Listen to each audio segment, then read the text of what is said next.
Hello everyone, welcome to engineers group. आज की जो क्लास है उस क्लास के अंदर अपन पढ़ने वाले हैं स्लोप डिफ्लेक्शन। अपना मेन टॉपिक चल रहा था, उसके अंदर पढ़ेंगे अपन डबल इंटीग्रेशन मेथड। ठीक है, जैसे कि नाम से ही जाहिर हो रहा है डबल इंटीग्रेशन, यानी इंटीग्रेशन मतलब क्या होता है, समाकलन करना, यानी कि दो बार अपन को क्या करना है, इंटीग्रेशन करना है। तो सबसे पहले मैं इसकी इक्वेशन लिख देता हूँ डबल इंटीग्रेशन की। तो देखो एक इक्वेशन होती है EI D square Y upon में D x square equals to minus के m। ठीक है, ये इक्वेशन होती है अपनी क्या, डबल इंटीग्रेशन मेथड की। सिंपल सा ये इक्वेशन आपको याद रखना है और बाकी सारी काम यहाँ से सॉल्व हो जाएंगे। ठीक, क्या है, EI D square by upon में D x square equals to minus के m। ठीक है, यहाँ पे EI क्या होता है भाई, EI होता है अपना फ्लेक्सुरल रिजिडिटी। फ्लेक्सुरल रिजिडिटी ये मैंने कल लास्ट क्लास के अंदर आपको बताया था। EI तो क्या होता है, फ्लेक्सुरल रिजिडिटी, और इसके अंदर अलग अलग ही अपन बात करें तो E तो क्या होता है, मॉडुलस ऑफ इलास्टिसिटी। क्या होता है भाई, मॉडुलस ऑफ इलास्टिसिटी। और वहीं I की बात करते हैं तो I क्या होता है भाई, moment of inertia. Moment of inertia. ठीक है, क्लियर हो गई कहानियाँ, मोमेंट ऑफ इनर्शिया।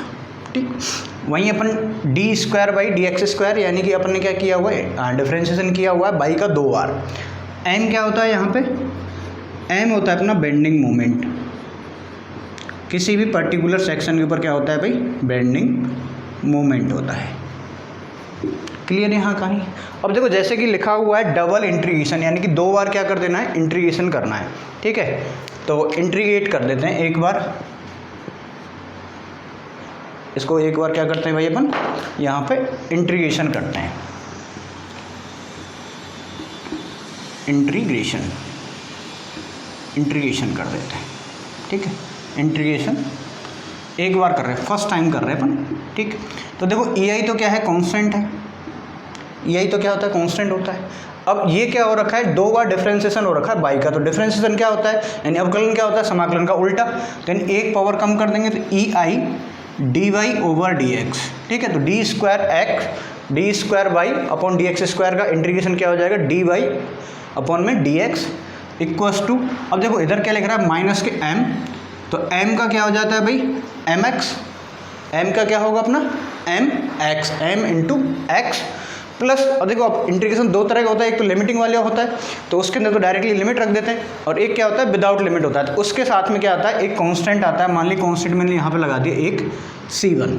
ठीक, तो ये तो क्या कर दिया, इस इक्वेशन को एक बार क्या कर दिया, इंटीग्रेशन कर दिया। क्लियर है यहाँ तक, एक बार इंटीग्रेशन कर दिया, उसके बाद अगेन इंटीग्रेट कर दिया, दोबारा किया, दो बार करना है ना, डबल इंटीग्रेशन। अगेन इंटीग्रेटिंग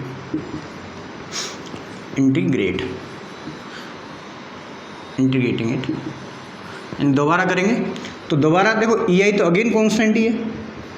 ठीक है, D Y over D x इसका हो जाएगा, वाई का हो जाएगा, इक्वस टू माइनस के m इंटू, अब देखो x, m तो कांस्टेंट है, x का क्या होगा, एक्स स्क्वायर बाई टू, तो x का क्या हो जाएगा, x square by two plus, अब C1 है, C1 कांस्टेंट है, कांस्टेंट के साथ में क्या आ जाएगा x, तो C1x प्लस एक कांस्टेंट यहाँ से और आ जाएगा, तो वो क्या हो जाएगा, C2। ठीक है, ये होगा इसका क्या, दो बार इंटीग्रेशन। अब अपन को क्या निकालना था, स्लोप एंड डिफ्लेक्शन, तो अपन ने ये तो पहले ही पढ़ लिया था भाई, d Y over D x को क्या कहते हैं, slope. D y D x equals to क्या हो गया, स्लोप। और वहीं यदि मैं बाई की बात करूं तो बाई क्या हो जाता है यहाँ पे, डिफ्लेक्शन। ठीक है, तो कैसे निकालेंगे इस मेथड से, अपन को क्या कर देना है भाई, जो भी एक मोमेंट की इक्वेशन बनेगी कोई भी, उस स्पान के लिए यदि mx की जो इक्वेशन बनेगी, mx की इक्वेशन को अपन इसके बराबर रखेंगे, फिर इसको एक बार इंटीग्रेशन करेंगे तो अपन को क्या मिल जाएगी, स्लोप की इक्वेशन मिल जाएगी। अब स्लोप की इक्वेशन के अंदर आप x की वैल्यू रखो और बाई की d Y over D x की वैल्यू यहाँ से निकाल लेनी है। उसी तरह से जब इसको दोबारा इंटीग्रेट किया तो यहाँ से अपन क्या आ गया, EI वाई की टर्म में आ गई। ठीक है, तो यहाँ से क्या अपन बाई की वैल्यू निकाल सकते हैं x की वैल्यू पुट करके। ठीक है, डी वाई डी एक्स क्या होता है, स्लोप, और y क्या होता है अब मेरा, deflection.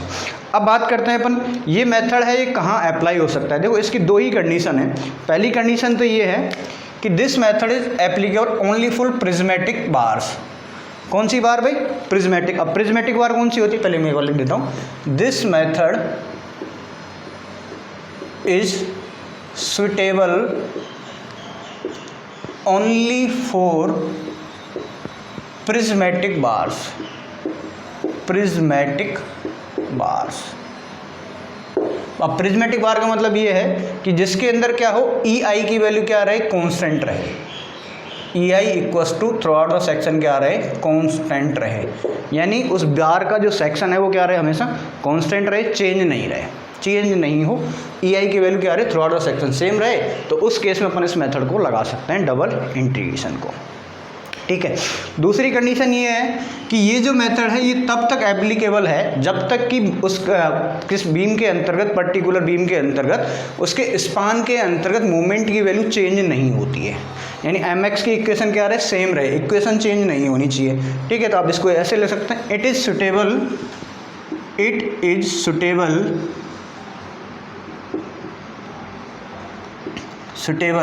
If the equation of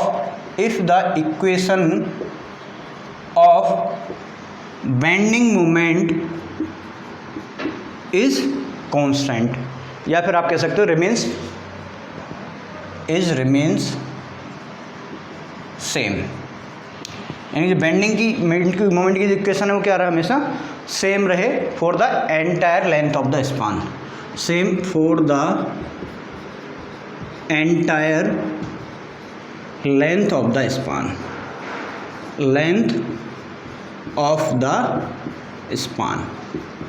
अब स्पान यानी कि जो बीम की लंबाई एक एंड से दूसरे एंड तक, यदि अपन बीच के अंदर अपन ने कोई एक सेक्शन कट किया, एक्स डिस्टेंस के बाद अपन ने एक सेक्शन कट किया और उस सेक्शन के अबाउट में यदि अपन ने कोई इक्वेशन बनाई, तो वो इक्वेशन क्या होनी चाहिए, पूरी स्पान के लिए सेम ही रहनी चाहिए, उसके अंतर्गत कुछ चेंज नहीं होना चाहिए। ठीक है, तो दो कंडीशन है, एक तो क्या है कि जो बार है उसका शेप कैसा होना चाहिए, सेम होना चाहिए, यानी उसका क्रॉस सेक्शन एरिया के अंदर कहीं चेंज नहीं होना चाहिए, सेम मटेरियल की बनी होनी चाहिए। भाई सेम मटेरियल की बनी रहेगी तो ई कांस्टेंट हो जाएगा, और यदि उसका क्रॉस सेक्शन सेम रहेगा तो आई कांस्टेंट रहेगा, तो ये दोनों ही चीज़ क्या रहनी चाहिए भाई, कांस्टेंट रहनी चाहिए। सेकंड ये है कि जो बेंडिंग मोमेंट की इक्वेशन जो अपन बनाएंगे वो भी क्या होनी चाहिए भाई, कांस्टेंट होनी चाहिए, तभी आप डबल इंटीग्रेशन मेथड को लगा सकते हो। ठीक है, तो आप लगाने से पहले एक छोटा सा साइन कन्वेंशन और देख लेते हैं अपन, sign convention.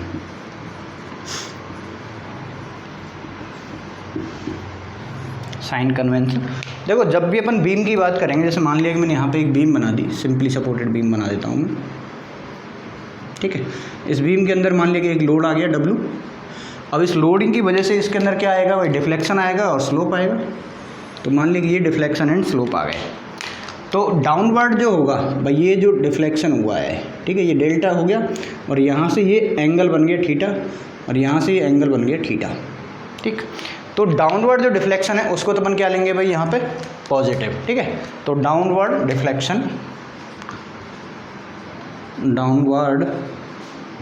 Deflection is positive, तो अपवर्ड क्या हो जाएगा, negative, upward deflection is negative. Clear है। वही यदि मैं स्लोप की बात करूँ तो जो स्लोप होगा वो क्या होगा, क्लॉकवाइज में क्या लूँगा, पॉजिटिव। स्लोप की अपन बात कर रहे थे, यदि क्लॉकवाइज हो, ठीक है, जैसे कि घड़ी चलती है, जैसे कि ऐसे चलती है घड़ी, तो ये तो क्या रहेगा, पॉजिटिव। क्लॉकवाइज तो अपन रखेंगे पॉजिटिव, और यदि एंटी क्लॉकवाइज है, एंटी क्लॉकवाइज या फिर काउंटर क्लॉकवाइज, आप कुछ भी बोल सकते हो, तो उसको अपन क्या लेंगे भाई, नेगेटिव। ठीक है, तो ये बेसिक सा कंसेप्ट है, आपको याद रखना है भाई। डबल इंटीग्रेशन इक्वेशन क्या होती है, E I D square Y upon D x square equals to minus के एम एक्स। ई आई क्या है यहाँ पे, फ्लेक्सर रिजिडिटी। आई की बात करूँ या ई की बात करूँ, ई तो क्या होता है, मॉडुलस ऑफ इलास्टिसिटी। आई क्या होता है, मोमेंट ऑफ इनर्शिया। एम की बात करूँ तो एम एक्स लिख लो इसको डायरेक्टली। ठीक है, एम एक्स क्या है, बेंडिंग मोमेंट की इक्वेशन है, बेंडिंग मोमेंट की इक्वेशन। ठीक, या फिर एक्स की वैल्यू रख दोगे तो बेंडिंग मोमेंट आ जाएगा उसी पॉइंट के ऊपर। जब मैंने इस इक्वेशन को एक बार इंटीग्रेशन किया, क्या है, E I D Y over D X equals to minus के एम एक्स प्लस सी वन। ठीक, यहाँ पे D Y over D X क्या हो गया, स्लोप हो गया, ई आई क्या हो गया, कांस्टेंट हो गया। यहाँ से मैं एक्स की वैल्यू रख के वैल्यू निकाल दूंगा स्लोप के किसी भी पॉइंट के ऊपर जो पूछा जाएगा। फिर उसका इसको अगेन इंटीग्रेट कर दिया तो क्या आ गया, d Y over D x का जो समाकलन होगा क्या होगा, वाई। तो E I y equals to minus के m into x square by two plus C one x plus c two. ठीक है। अब C1 C2 की वैल्यू कहाँ से आएंगी, वो अपन बाउंड्री कंडीशन से लेंगे, जब अपन क्वेश्चन के केसेस इसके अंतर्गत पढ़ेंगे तब वहाँ से अपन पढ़ लेंगे, ठीक है। तो ये तो क्या था, बेसिक्स था डबल इंटीग्रेशन मेथड का। तो अब अपन आते हैं केसेस के ऊपर, 1 बाय 1 केस डिस्कस करते हैं। अपन पहले कैंटिलीवर बीम देख लेते हैं। कैंटिलीवर बीम के अंदर यूडीएल लगाएंगे और पॉइंटोड लगाएंगे, उसके बाद में अपन सिंपली सपोर्टेड बीम की तरफ जाएंगे। तो बात करते हैं अपन फर्स्ट केस की, ठीक है। हाँ जी, तो अभी फर्स्ट केस की अपन बात कर रहे हैं, cantilever beam with point load at the end. तो देखो बेसिकली सबसे पहले अपन बात करें कैंटिलीवर बीम की। तो कैंटिलीवर बीम क्या होती है, जिसका एक एंड तो क्या होता है, फिक्स होता है, दूसरा एंड क्या होता है, फ्री होता है, ठीक है। तो अपन ने क्या किया है, एक बीम मानी है, तो यहाँ आप लिख सकते हैं, let's consider a cantilever beam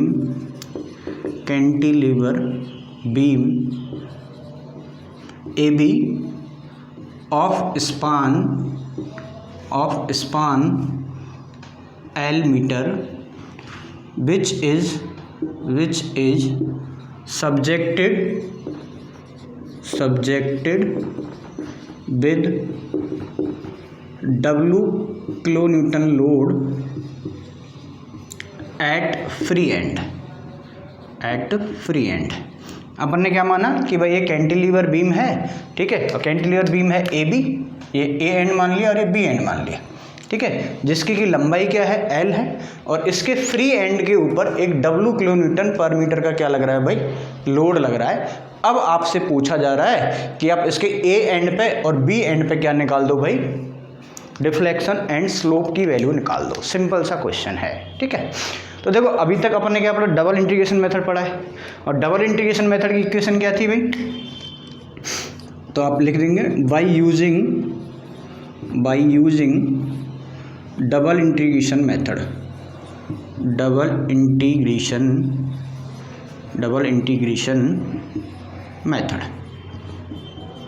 भाई डबल इंटीग्रेशन मेथड को यूज़ कर रहे हैं, और मेथड की इक्वेशन क्या होती है, EI d² y अपॉन में dx square equals to -mx। ये अपनी क्या होती है भाई, इक्वेशन होती है, ठीक। तो अब अपन को अल्टीमेटली क्या चाहिए भाई, इधर की टर्म से तो अपन को मतलब ही नहीं, अपन को चाहिए mx। और mx क्या है, mx है कि किसी x डिस्टेंस के बाद में क्या है, एक सेक्शन कट कर लो और वहाँ पे मोमेंट की इक्वेशन निकाल दो, ठीक है। सिंपल इतना ही करना है।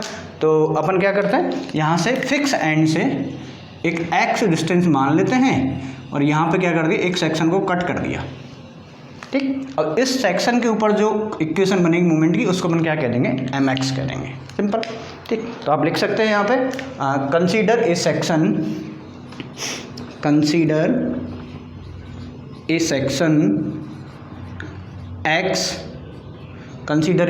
x फ्रॉम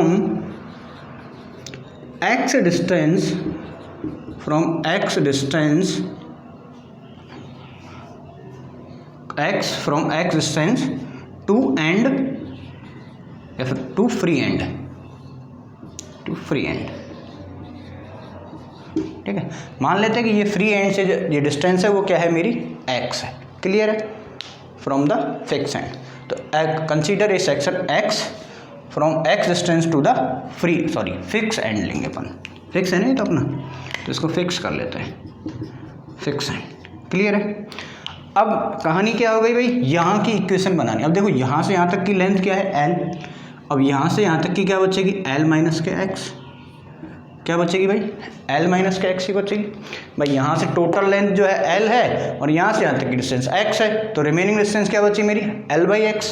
तो अब इस सेक्शन के ऊपर आपको क्या निकालनी है भाई, मोमेंट की इक्वेशन निकालनी है mx की। तो mx क्या होगा, जब भी अपन बात करते हैं कैंटिलीवर की, तो अपन ने क्या सीखा था कि भाई राइट साइड से आ जाओ, आप क्या आ जाओ, राइट साइड से चलो।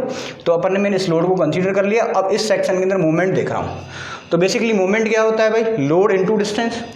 तो यहाँ से इस पॉइंट की डिस्टेंस कितनी है भाई, L माइनस एक्स, लोड कितना है W। अब m बराबर क्या हो जाएगा, W इंटू डिस्टेंस। अब डिस्टेंस क्या है, L माइनस एक्स, क्लियर है भाई। यहाँ की तो पूछ रहे हैं, यहाँ से यहाँ तक आ गए अपन, सिंपल सा। अब साइन की बात करें तो मोमेंट हमेशा कैसे पॉजिटिव होता है, यदि कोई सेक्शन है तो उसके दोनों तरफ ऊपर की तरफ जाएगा, इसको अपन कहते हैं सैगिंग। उस केस में तो होता है मोमेंट पॉजिटिव, यही पढ़ा था। तो तो अब ये क्या जा रहा है, नीचे की तरफ जा रहा है, मतलब नेगेटिव हो जाएगा। तो mx की वैल्यू क्या आ जाएगी यहाँ पे, w इंटू एल माइनस के x। क्लियर है यहाँ पे, ठीक है। अब इस वैल्यू को मैं क्या रखता हूँ, यहाँ पे पुट कर देता हूँ। तो अब इसको वैल्यू को रखो, क्या हो जाएगा, E I D square Y D x square equals to minus K, अब एक माइनस यहाँ पर, एक माइनस यहाँ पे, तो माइनस माइनस क्या हो जाएगा, plus plus W into L minus k x लिख सकते हैं। ये हो गई एक इक्वेशन, ठीक है, सिंपल है भाई। यहाँ तक तो कर लेंगे भाई। मोमेंट की इक्वेशन निकाली अपने, एम एक्स क्या निकला, W into L mine x, इसको किसके बराबर रख दिए, इसके बराबर रख दिया यहाँ पे, ठीक है। अब क्या करना है, ये तो डबल इंटीग्रेशन की इक्वेशन होगी, अब इसको इंटीग्रेट कर देना है। तो integrating the equation 1 with respect to x, with respect to x, तो x के सापेक्ष में इसका क्या कर देना है भाई, समाकलन कर देना है, सिंपल है। तो देखो ई आई तो क्या हो गया, कांस्टेंट, तो मैंने सिंपल लिख दिया ई आई, ठीक। अब डी स्क्वायर बाई ये क्या है, D Y over D X, यानी D Y over D x का क्या है, इंटीग्रेशन है। इंटीग्रेशन का उल्टा क्या होता है, समाकलन, तो ये क्या हो जाएगा, d Y over D x. Clear, ठीक। अब आए अपन W, तो W तो क्या हो गया, कांस्टेंट हो गया। अब देखो यहाँ पे एक टर्म लिखी हुई है L माइनस एक्स, क्या लिखा हुआ है भाई, L माइनस के एक्स। तो हमेशा जब इसका करोगे आप इंटीग्रेशन, तो इसको हमेशा एक ही टर्म मान के चलना है, यानी L माइनस एक्स को एक x ही मान के चलना है, ठीक है। तो L माइनस एक्स का क्या हो जाएगा, इसको x किया तो एक्स स्क्वायर बाई 2, साथ में अंदर माइनस है तो ये माइनस क्या आ जाएगा, बाहर आ जाएगा।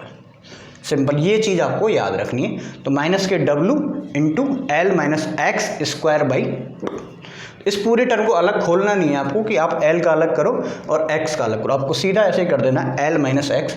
यहाँ पर आप क्या करेंगे, L माइनस एक्स को ही एक पूरी टर्म मानेंगे, ठीक है। जैसे ये हमेशा ब्रैकेट के अंतर्गत है, तो इसको डायरेक्टली आप क्या कर दोगे, यहाँ पे इंटीग्रेशन इसका कर दोगे, ठीक है।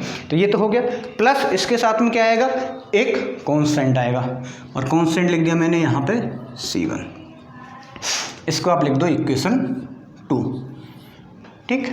अब डबल इंटीग्रेशन तो अपन को क्या करना पड़ेगा, 2 बार इंटीग्रेशन करना पड़ेगा। तो नाउ इंटीग्रेटिंग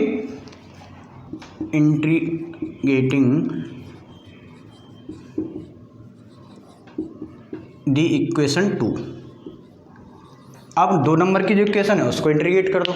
तो इंटीग्रेट करेंगे तो क्या आएगा, ई आई तो है ही कांस्टेंट, साथ में d Y over D x का क्या हो जाएगा, बाई, ठीक है।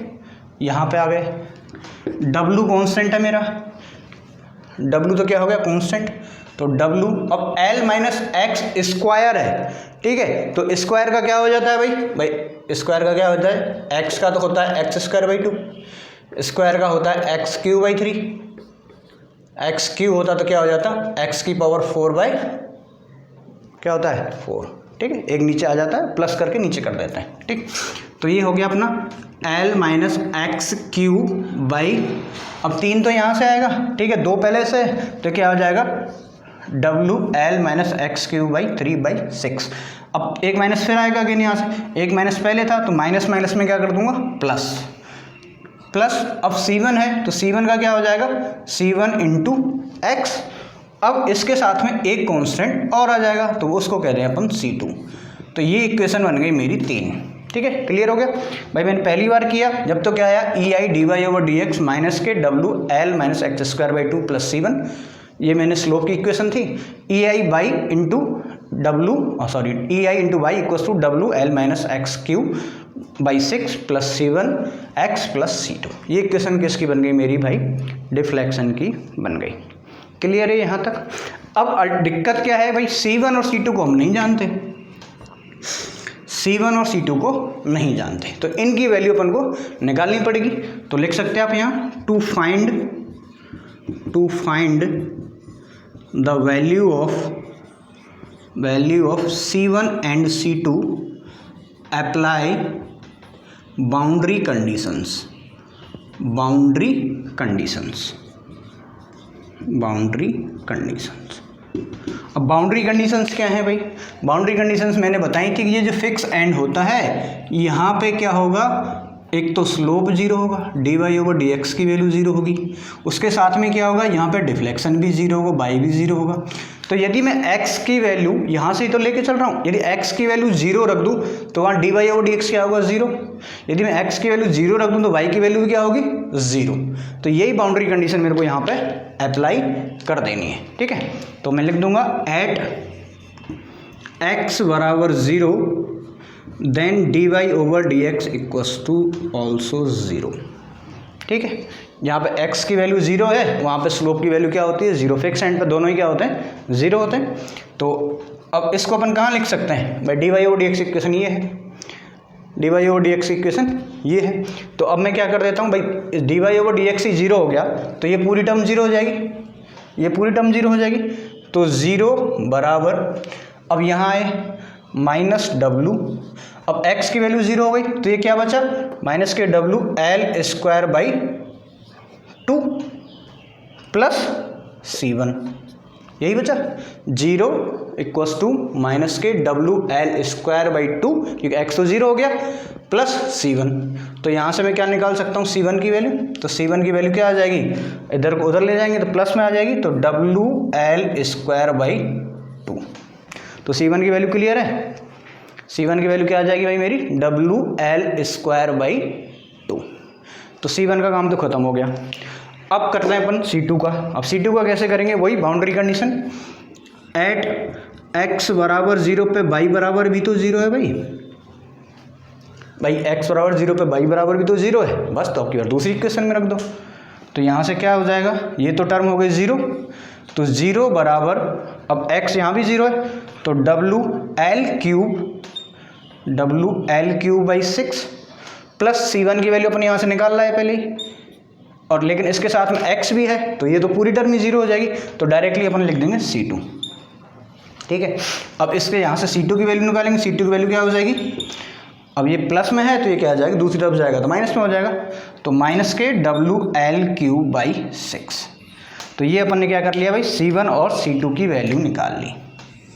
ये तो मेरी C1 की रही और ये मेरी क्या हो गई, C2 की वैल्यू हो गई, ठीक है। अब C1 C2 की वैल्यू आ गई तो इनको अपन अगेन कहाँ रख देंगे, इन दोनों इक्वेशंस के अंदर रख देंगे, और यहाँ से अपन क्या निकाल देंगे, स्लोप एंड डिफ्लेक्शन, ठीक है। तो मैं लिख सकता हूँ substituting the value of C1 and C2 in equation 2 and 3, ठीक है। कर सकते हैं अपन ऐसे, चलो।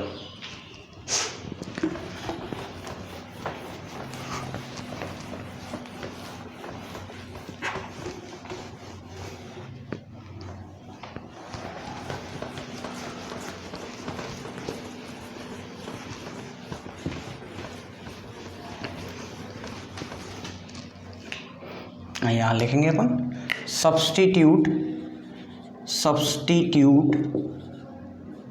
The values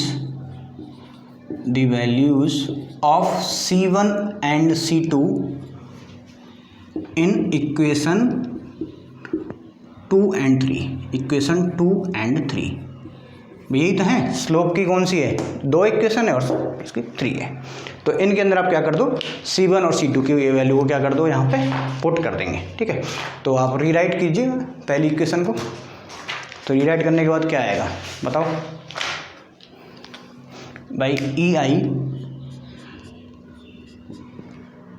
dy over dx equals to minus k डब्लू l minus k x square by two plus C1, और C1 की वैल्यू क्या हो गई, डब्लू एल स्क्वायर बाई टू, ठीक है। तो ये इक्वेशन बन गई आपकी A। C1 की वैल्यू पुट कर दी। अब यदि आपसे पूछे कि slope at A, theta at A, ठीक है, तो थीटा ए पॉइंट के ऊपर x की वैल्यू क्या है, जीरो, तो एट x बराबर जीरो है यहाँ पे। तो ये तो क्या हो जाएगी, इस इक्वेशन के अंदर आप x बराबर जीरो रखिएगा, तो ये क्या हो जाएगा, minus k W into L square by two plus W l square by two. तो ये माइनस का है, ये प्लस का है, ये क्या हो गया, ज़ीरो।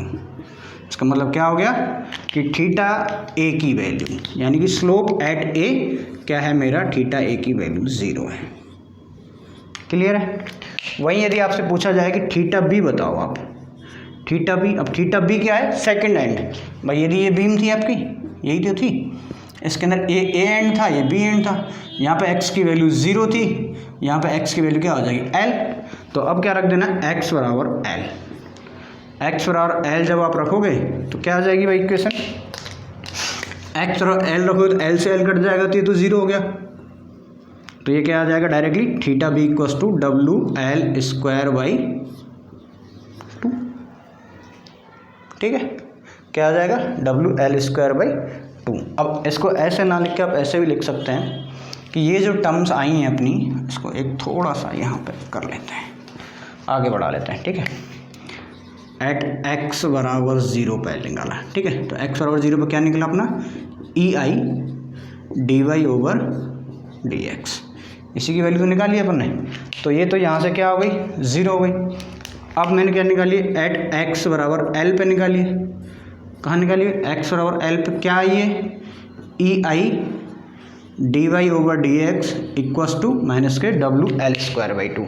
और स्लोप क्या होता है, dy/dx।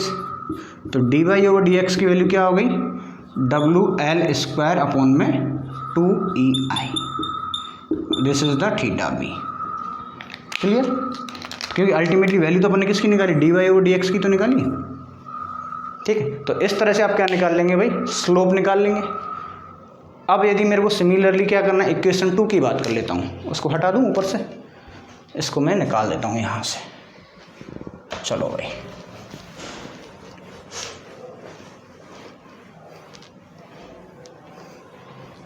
यही इक्वेशन है।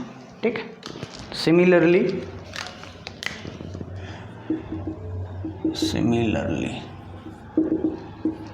इक्वेशन क्या है, EI y equals to WL-(x3) - 6 plus C1 की वैल्यू अपन ने क्या निकाली थी, WL²/2 into x plus C2, और C2 की वैल्यू क्या है, माइनस है, तो डायरेक्टली माइनस लिख देता हूँ, WL3/6।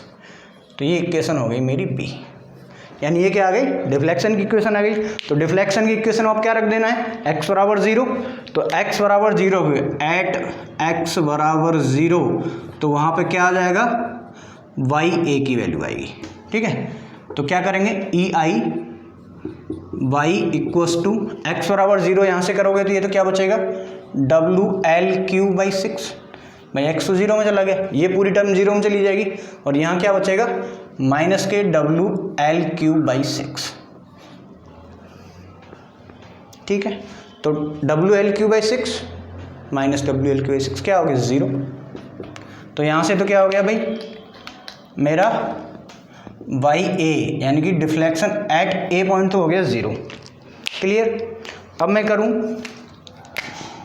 एट x बराबर L पर, x बराबर L पे क्या हो जाएगा, EI/B, ऐसे लिख सकते हैं सीधा, बाई बी इक्वल्स टू, देखो L रखा है तो L से L कैंसिल आउट, ये टर्म तो 0, ये टर्म तो 0 हो जाएगी। L बराबर L रखोगे तो L में से L घटाओगे तो 0, और 0 का किसी टर्म से गुणा कर दो तो 0, यहाँ से बचेगी। WL² तो है ही, एक x इसकी जगह L हो जाएगा तो क्या हो जाएगा, L3/2, क्या हो जाएगा, WL3/2 माइनस WL3/6। अब इसमें से इसको घटा दो भाई, WL²/2 में से यदि WL3/6 को घटाते हो तो क्या आएगा, WL3/3। तो यहाँ से वैल्यू आ जाएगी WL3/3। ठीक है, अब इसको नीचे वाले को भी हटा देता हूँ, एक लाइन और चाहिए अपने को, बस ज़्यादा नहीं चाहिए, ख़त्म हो गया। तो यहाँ से क्या आया, EI/B इक्वल्स टू WL3/3। तो यहाँ से अपन को चाहिए बाई बी, तो बाई बी की वैल्यू क्या आ जाएगी, WL3/3EI। क्लियर है। तो ये अपना क्या आ गया, डिफ्लेक्शन एट पॉइंट बी। यदि सीधा आप लिखना चाहो भाई वाई ए इक्वस टू 0 और थीटा ए इक्वस टू 0, यानी कि ए पॉइंट जो था फिक्स था तो ऑब्वियसली क्या है दोनों की वैल्यू 0 आनी है। उसके बाद अपन ने क्या निकाला वाई बी यानी deflection at point b. Deflection at point b कितना आया डब्ल्यू एल क्यू बाई 3 और थीटा एट बी कितना आया अपना डब्ल्यू एल स्क्वायर बाई 2 ई आई, 3 ई आई के साथ ई आई। ठीक है, तो ये अपने क्या आ गए कैंटिलीवर के रिजल्ट आ गए। यदि आप कोई कैंटिलीवर बीम लो जिसके फ्री एंड के ऊपर आप क्या लगा दे रहे हो लोड लगा रहे हो, तो उसके ऊपर फिक्स एंड के ऊपर स्लोप और डिफ्लेक्शन की वैल्यू 0 आएगी और फ्री एंड के ऊपर स्लोप की वैल्यू आएगी डब्ल्यू एल स्क्वायर अपॉन 2 ई आई और बाई की वैल्यू क्या आएगी डब्ल्यू एल अपॉन 3 आई। अब डब्ल्यू की वैल्यू आपको दे रखी है या एल की वैल्यू दे रखी है, ई आई की वैल्यू दे रखी है, तो डायरेक्टली आप इनमें फॉर्मूले में वैल्यू रख के आंसर निकाल सकते हो। ठीक है, तो ये अपना फर्स्ट केस हो गया cantilever beam with point load at the end. ठीक है, यानी ये कोई कैंटिलीवर बीम थी जिसके फ्री एंड पे क्या था पॉइंट लोड लगा हुआ था। ठीक है, अब अपन बात करते हैं नेक्स्ट केस की। हाँ जी, तो अभी सेकंड केस की बात कर रहे हैं cantilever beam with point load at intermediate point.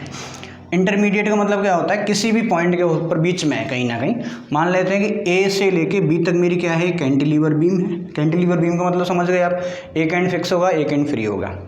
इसकी जो टोटल जो लंबाई है वो क्या है एल है। ठीक है, बड़ा एल यहाँ से यहाँ तक, लेकिन फिक्स एंड से कोई स्मॉल एल डिस्टेंस के ऊपर क्या लग रहा है भाई एक डब्ल्यू किलो न्यूटन का लोड लग रहा है, सिंपल सा।